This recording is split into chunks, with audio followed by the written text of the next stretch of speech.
You know, the Democrats have the ultimate super PAC. It's called the mainstream media. Who every single day,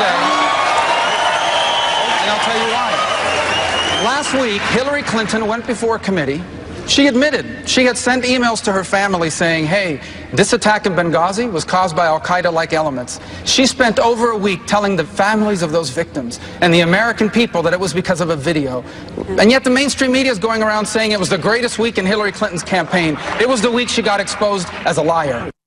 All right, ladies and gentlemen, welcome to the Malzberg panel. We have 3 participants today. Noah Rothman, assistant online editor of Commentary Magazine. Jack Burkman, radio host of Behind the Curtain with Jack Burkman. And also Jane Velez-Mitchell, founder of JaneUnchained.com and author of the New York Times bestseller Exposed, The Secret Life of Jodi Arias. Now that was Marco Rubio, guys and ladies, at the debate last night. But he followed Ted Cruz, who blasted the panel in such brilliant fashion. And I had Sarah Palin on the show exclusively. We did a post-debate show here on Newsmax TV. And here's what she said about what Cruz said. Those who did get their word in edgewise, especially like Ted Cruz, did wonderful because he schooled the media. And that's what the American people are craving too. We have seen such a downfall of what the media has become that when Ted Cruz spanked them, well, we know they deserve to be spanked. And I think he kind of put them in order. It seemed like they kind of behaved a little bit better after that. All right, Jane, Ted Cruz spanked the moderators in the media?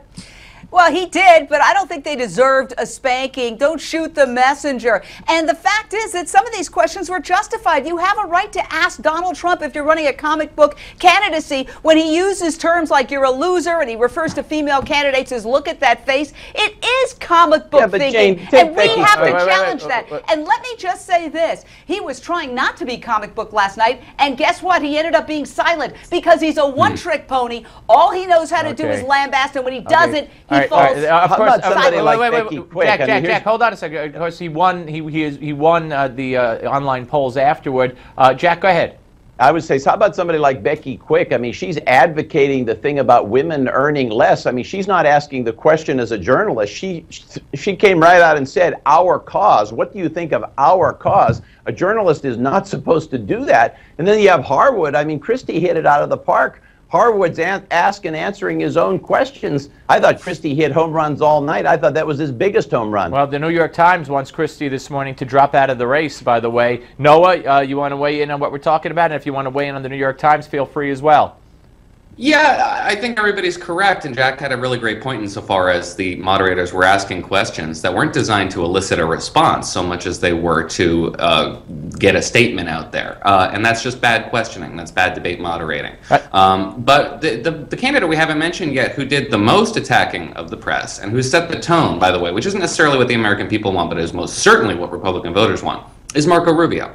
He started off this by saying the attacks on him from the Sun Sentinel, which is asking him to resign his Senate seat for the supremely partisan notion of missing votes, which is not something that anybody has cared about up to this date when senators have routinely run for the presidency over the course of the last decade and a half. He went after the media very hard, and he neutralized that issue. Not only did he neutralize that issue, but he neutralized it again when Jeb Bush attacked him for it, and he neutralized Jeb Bush in the process. Oh, yeah. So that was a pretty effective Why don't we talk about some of the tough questions that should have been asked about the supplement company and Ben? Okay. All right. Wait, Jade. I want you to hear what something else Sarah Palin told me about women's issues being brought up by the panel last night. These questions about women specifically, how we're doing, how we're feeling, if there's a war on us, they kind of make me sick. They just kind of bug me because it's coming from the Democrats too, by the way. The liberals are the ones who want to keep dividing based on gender, based on race, and that's so passé in my world that, yeah, those specific questions about women, man, they just need to skip those. Talk about every American. And of course, as was alluded to in the debate by the candidates, Jane, more women in poverty under Barack Obama, more women out of the workforce under Barack Obama. Things have gotten harder for women under Democratic policies of Barack Obama. Go ahead, Sarah Palin. Please keep alienating 50% of the electorate. She's one of them. She's one of them. Right, but she's one of those self-hating women who's not on the side of women. All you're doing is handing Hillary Clinton more votes, so keep at it, Okay, honey. what about it, Jack? Trump's doing very well with women. I think Jane is jealous. I can't wait for the country to finally adopt the vision of Martin Luther King. Dr. King, when you have race and gender have nothing to do with anything. When Content you don't of see character. a man, don't see a woman, right. Just see a person. What about it, Noah? Can I actually bring something up that Jane mentioned earlier, which Quickly, I thought was a yes, really great quickly, point? quickly. She noted that Ben Carson was not very especially honest with his supplement approach there, but that actually makes the point for why the press was why the CNBC anchors were so biased. They didn't ask him about that. They asked him why he would associate himself with a company that doesn't oppose same-sex couples getting the same rights as he does. He really just hit that one out of the park by saying that Hey, just folks, because he hates same-sex marriage. All right, we're coming back with part two of the panel. Don't go away.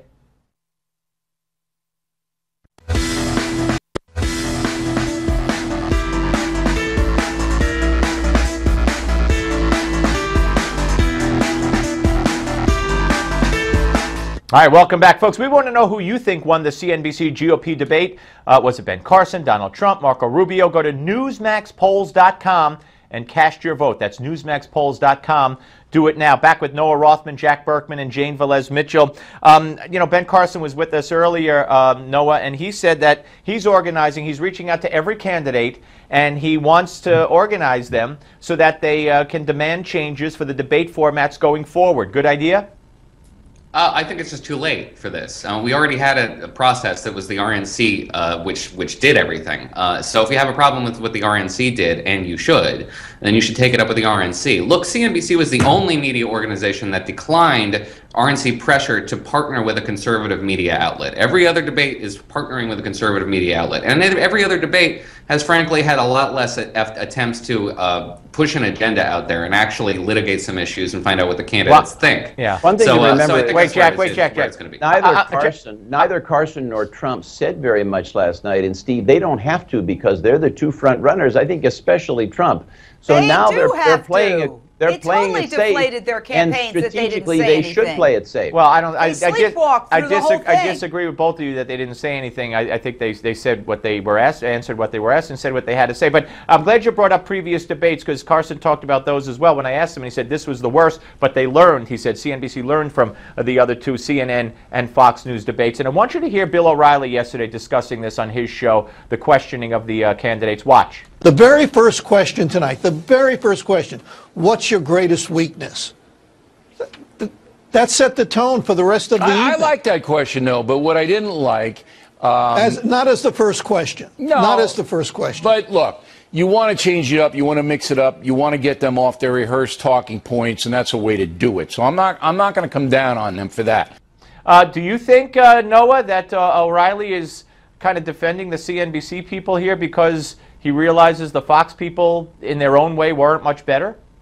Possibly. I think a lot of journalists defend journalists because they know each other. And there's really nothing controversial about that. But that question is a perfect example of why this debate was so flawed. It's a question designed not to be answered. To his credit, the only person who answered it, honestly, was Jeb Bush. And he answered it how everybody answers it. I'm impatient because I'm a perfectionist. Yeah, but Jeb Bush was the big loser last night because, he literally, I think, also sleepwalked through this entire debate. The only time he got excited was talking about fantasy football. I mean, really, this guy does not have the political gene. I totally disagree with his brother's policy, but he's a natural politician. All right, Jack, before I get to you, Jane, so who won? Everybody sleepwalked. Who won? I said Mike Huckabee won. All right, interesting. And wait, I want to go to Jack. Jack, final word. Go ahead. So talk about what O'Reilly said. Chris Christie won. I think Chris Christie, I've called him the winner. I think Carly Fiorina and Jeb Bush were the big losers. She came across as whiny. I agree with Jane on Bush. He came across as a guy who just doesn't get it. Well, I think that Bush really did himself harm last night, absolutely. But I was going to ask you about the O'Reilly thing. Noah, final word. Who won last night? Quickly. Marco Rubio and Ted Cruz, because both of them had highlights that make the real. Nobody watched that debate. They're going to watch the highlights. All right. Gotta go. Security. Jane, Jack, and Noah, thank you very much. Up next, Staff Sergeant Travis Mills. If you want to be inspired, watch this. But first, every night this week, join me to reveal another Clinton secret with Ed Klein. Watch. All right, folks, I'm joined now by Ed Klein, author of the book Unlikable, The Problem with Hillary. Ed, welcome back. Okay, so in your book, you talk about Hillary's health issues, and there apparently are plenty of them. There are many of them, and in fact, Bill Clinton has urged her to travel with a physician so that he can keep an eye on her because they're concerned that she may have another blood clot, faint in front of a large crowd, have a dizzy spell, or somehow fall apart in front of a campaign, which of course would doom her campaign. So what kind of health issues are we talking about? We're talking about this tendency to have blood clots.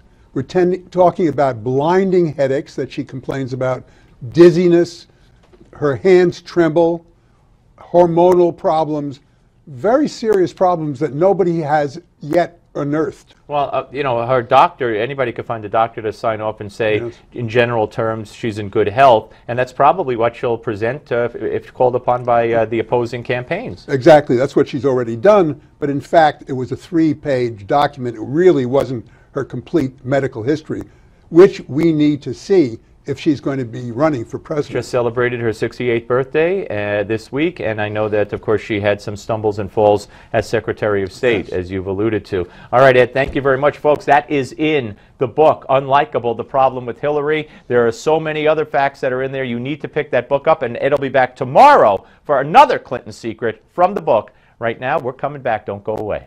In the shocking new book, Unlikable, The Problem with Hillary, author Ed Klein offers a stunning, powerful expose of Hillary Clinton and her floundering race for the White House. Klein also reveals the angry rivalry between Hillary and Barack Obama. Unlikable retails for $29.95, but now you can get it with our free offer. Get this almost $30 value absolutely free. Just go online to newsmax.com/Klein or call toll-free 800-850-8749.